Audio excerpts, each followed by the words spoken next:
আল্লাহ তাআলা যদি দয়া করে আমাদেরকে মাফ না করে, আমাদের বাঁচার কোনো উপায় নাই। আপনি কি ভেবেছেন আপনার নামাজ দিয়ে আপনি জান্নাতে যাবেন? তাহাজ্জুদ গুজার সেজদা দিতে দিতে কপালে দাগ ফেলেছেন, এটা আপনারা জান্নাতে নেবে না।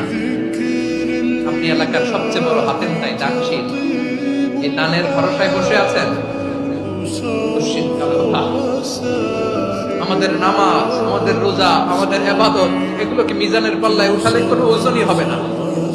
তবে আমাদের একটা কৌশল জানা আছে, আমরা আল্লাহর রহমতের ভিখারি। আমরা সেদিন আগেই গুনার স্বীকৃতি দিয়ে দেব। আমরা বলবো, আল্লাহ তুমি প্রশ্ন করার আগে তোমার একটা কথা বলি, আমার কিছু জিজ্ঞেস করো না, আমি সব করেছি। এমন কোন পাপ নাই যে পাপ আমারে দিয়ে হয় নাই।